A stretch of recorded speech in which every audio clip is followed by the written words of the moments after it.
O BH, ikaw, ano yung pinaka-negative na na-experience mo sa social media and how do you cope? Bayaran po ako. Kaya nga sabi ko, sige nga, pakitaan tayo na binayaran ako. Sabi nila, bayaran daw po ako ni VP Lenny. Huwag niyo ako Oo. itulad sa inyo, ha? Sa mga nanonood diyan, huwag niyo ako itulad sa inyo, di ba? Pero paano po na-cope? Siguro yung sa mga comments po, hindi ko pinapatulan 'pag alam kong troll-troll lang talaga. Pero 'pag Oo. sa tingin ko po na hindi na 'to troll, iba na 'to na talagang nag-spread na ng may mga ano po kasi die hard, Oo. re-replyan kita.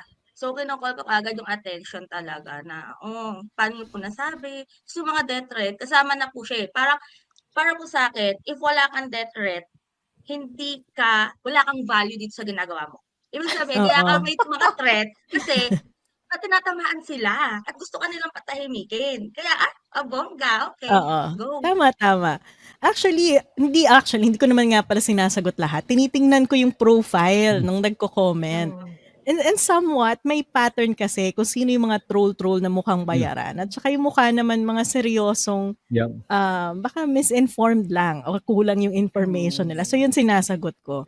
Kasi pinagkukwentuhan namin to ni Christian Esguerra, parang how do you say na ito ay isang troll? Tama yung sinasabi niya eh. Maybe you can share your thoughts also on this. Kapag ka mga religious, may share ng mga prayers sa wall nila. Tapos minsan nawi-weirdohan ako kasi Oh, masha-share pa sila ng mga pictures ng mga anak nila. Pero yung mga comment nila, magmumura, bastos na comment, mga ganyan. So pag ganon o kaya mga sexing pictures, di ba? O kung itlog yung profile. Oo, mga ganyan. yung profile. Aso, kaya ganon. anime, sabi ko, anime, nagsasalita na pala ngayon yung Ah. anime. O kaya kung mga followers o fina-follow niya mga Chinese accounts, isa pa yun, napansin ko. Ayan. So pagka Yeah. mga ganon, syempre we don't engage. Pero yung mga iba, Yeah. makikita mo kasi, baka naman sila seryosong profile. May I think nakita- we may nak- should.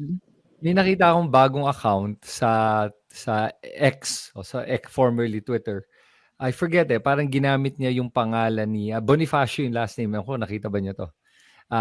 I don't want to promote kaya even if I remember the full name, I don't want to see the full name. Pero pag tinignan mo yung profile picture niya, mukhang AI yung mukha. Pero grabe mag-defend kay Duterte to at sa mga Duterte. Pero pag tinignan mo talaga yung profile picture, AI talaga to at ginamit pa yung last name na Bonifacio para magmukhang bayani, I guess, or something. Pero nakikipag-engage to lahat, nagko-comment siya, nagsasalita and trying to get traction and he has some followers na nga. Pero ako I won't engage because nakikita ko yung mga ganun.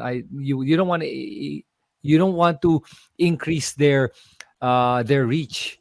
Oo. And I wanted to add nga kaya yung mga nabanggit yung mga pangalan sa TikTok ng mga either BBM or Duterte supporters na nakikipag-engage. Naalala ko nung ine-engage nila ako, tagging me, commenting on my posts and my videos.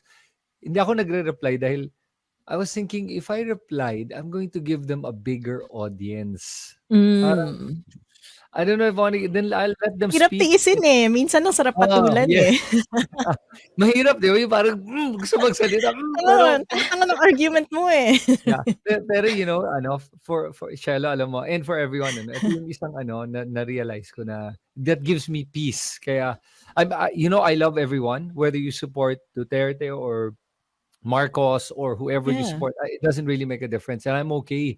I will never get upset with anyone sa pinaniniwalaan nyo. And one of the things that helped me was this.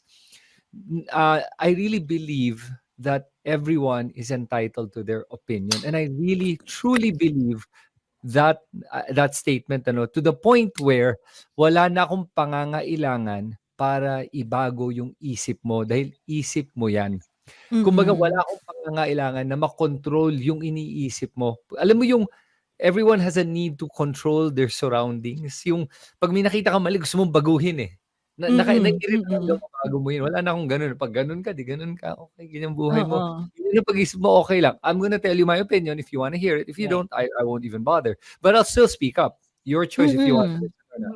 Yun yung the thing that gives me so much peace in life.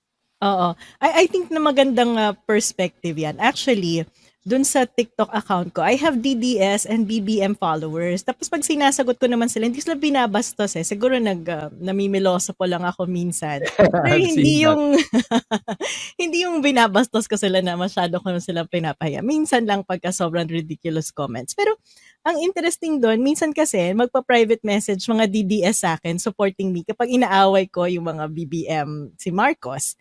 Pagka naman ang inaaway ko si Sara, yung mga BBM supporters agree with me. Yung sa akin lang, I think, katulad ng sinabi ni Chris, palabas lang tayo ng information, it's for them to process. At ang goal naman natin talaga is not to put segment or i-cluster to mga tao na ikaw BBM ka, ikaw DDS ka. Ang goal kasi natin is to spread the right info, diba? Can I add to that, Shelo? Yeah. That with regards to that, parang I'm always trying to remind people exactly what you said. This is not about one side or another side. Exactly. We will call out wrongdoing regardless of who does it. For example, yung may nagsabi na bakit daw sinuscrutinize yung budget ng OVP. Alam mo, I'd want them to scrutinize the president's budget. Yeah. I don't care about tradition. Kung may Correct. pagkakamali o may nakitang mali, kailangan makitin at palitan. I want the confidential funds of the president taken out. Correct. Alam mo, if Marcos did that, wow, brownie points na naman yan. One level up na naman yan. Yeah. And yung comment mo na hindi siya nagme-make ng mga statements, honestly, I think nakikinig siya sa mga public sentiments pag marami. I think yung sa Pogo, yung ginawa niya yung statement, because there was such a loud clamor for it. The Alice Go issue was so big na eventually, tapos I think yung mga tao niya nakikinig, yung scriptwriter niya, lahat sinabi na pag ginawa mo itong ending statement mo, approval rating will just go up the roof. And sure, it did. Ang laki nung tinalon eh. So nakikinig siya, and that's why it's important for the people watching today na always remember to speak up kasi yun yung pinakamalaking pagkakamali natin noong 2015 and 2014. That time was everyone was afraid to speak up. All the way till 2018 and 19, I would say. Lahat tayo takot magsalita dahil sa threat to our liberty, our life. And sabihin, yung iba, nasistress ako, ayoko na, hindi na ako magso-social media, di ba? Yung gano'n na lang, yung tahimik na lang ako. And the problem with that is by your silence, okay, you actually amplify the voices of misinformation and of fake news. At doon kumalat lahat ng mga kasinungalingan at yung mga katarantaduhan at nabe-brainwash yung ating mga kababayan to believing that yung mga sinasabi ng tingin nilang karamihan is the reality. When in fact, it's not. It's a very angry, noisy minority. But everyone else was silent. So now we have to change that na eh. Now we speak up, all of us. Now, whether it's video or text, kahit text lang, yung mga comments, or mag-vlog ka, whatever. Kahit na nga mag-comment ka lang sa mga maling information, okay na yun eh. Basta magsalita ka para ipakita sa tao na hindi ito yung prevailing narrative because majority will still be influenced by the rule of the mob. Yan, the mob rule. Correct yan. Correct. I agree. Kasi nga at the time, minsan parang pagod na ako, magbe-break ako sa social media, ayoko na magbasa ng mga political. And therefore, tama ka itong minority na may ingay, that becomes the narrative na akala tuloy nila totoo. Kaya minsan kahit nakakapagod talaga tong ginagawa natin, imagine ako every night. We do live and then the TikTok pa and then we post and then iba-ibang strategy.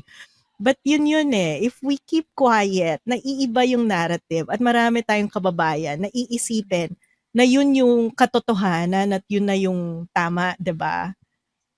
Anyone wants to add to that? Yeah, kasi like for me, pinagsasamantalahan sila nung mga politikong minamahal nila eh. I think it's very clear. Gagawin nila yung narrative na ganyan, but because they love this politician so much, they would believe each and everything that they say. And you need this big content creators na nandyan ka lang focus ka lang dito. Kasi ang maingay naman yung nakikinig sa kanila eh. You only have to sustain a few up here eh. Diba? And then it trickles down. I think really good points. Let's not treat each other. I think this country is divided so much by colors.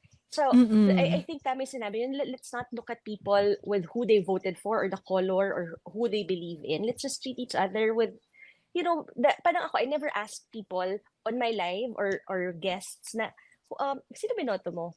I think that should Mm. not matter at all. Mhm. Kasi I think we should heal. We should start the healing process. Let's remove the divisiveness already na, kasi ganito ka eh. Kasi ganyan ka eh. Ito yung binoto mo, ganyan. At ito yung Mm, mm. pinaniniwalaan mo. So Oo. it takes a while.